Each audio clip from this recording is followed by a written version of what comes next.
ঝিনাইদহ জেলা ঝিনাইদহ পৌর আওয়ামী লীগের সংগ্রামী সভাপতি সাবেক ছাত্রলীগের সভাপতি জীবন কুমার বিশ্বাস আপনাদের সামনে বক্তব্য রাখবেন। আজকের সভার সমাপ্তি ঘোষণা করবেন।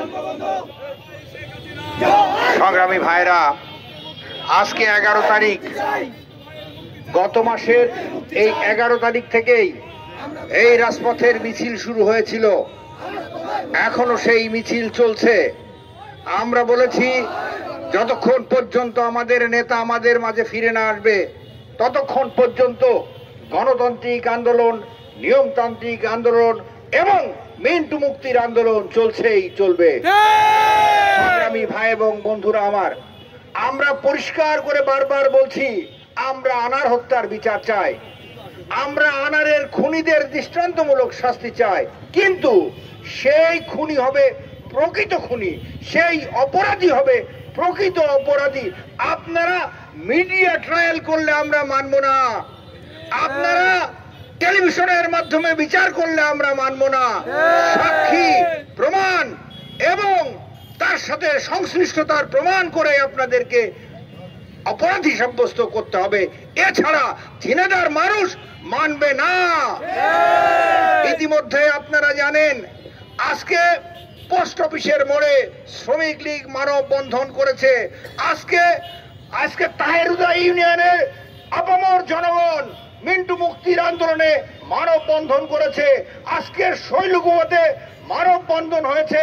এমনি ভাবে প্রতিদিন ঝিনাইদহের বিভিন্ন প্রান্তে এই আন্দোলন ছড়িয়ে যাচ্ছে। আমি আপনাদের বলেছিলাম, এই আন্দোলন আমরা এমন জায়গায় নিয়ে যাব যে এই আন্দোলনে প্রতিটা ঘরের ছেলে মেয়ে রাস্তায় বেরিয়ে আসবে। সেই দিকেই ধাবিত হচ্ছে কিন্তু ঝিনাইদহের মিন্টু মুক্তির আন্দোলন। আমরা বলতে চাই, আর দেরি করা ঠিক হবে না, আর সময় ক্ষেপণ করা ঠিক হবে না।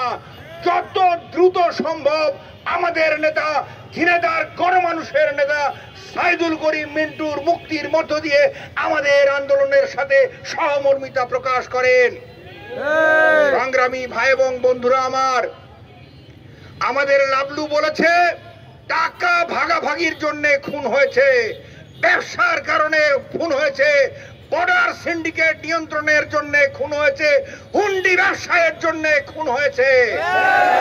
এর সাথে রাজনীতির কোনো সম্পর্ক নেই, এর সাথে রাজনীতির কোনো ঐক্য নেই, রাজনীতির কোনো কিছুই নেই। আজকে উদর পিণ্ডে বুদর খাড়ে দেওয়ার একটা অপচেষ্টা মাত্র। এই অপচেষ্টা থেকে ফিরে আসেন। যারা এই কেস সাজিয়েছেন মাস্টার মাইন্ড, আমরা আপনাদের চিনি। শাহিন যেমন মাস্টার মাইন্ড হিসেবে আনারকে খুন করেছে আমরা জানি, তেমনি মিন্টুকে গ্রেফতার করার মাস্টার মাইন্ড আপনারা যারা আছেন আপনাদেরকে আমরা চিনি। অতএব সাধু সাবধান, আর আগাবেন না। আগুনে পা দিলে পা পুড়ে ভস্ম হয়ে যাবে। মিন্টু মুক্তির আন্দোলন চলছে এবং চলবে। সংগ্রামী ভাই এবং বন্ধুরা আমার, আগামীকাল শুক্রবার আমাদের প্রোগ্রাম কালকে সন্ধ্যাবেলায় থাকবে না। আগামী শনিবার থেকে আবার যথারীতি আমাদের কর্মসূচি চলতে থাকবে। সবাইকে ধন্যবাদ জানিয়ে আমি আমার কথা শেষ করছি এবং আজকের সভা এখানে সমাপ্তি ঘোষণা করছি। জয় বাংলা, জয় বঙ্গবন্ধু।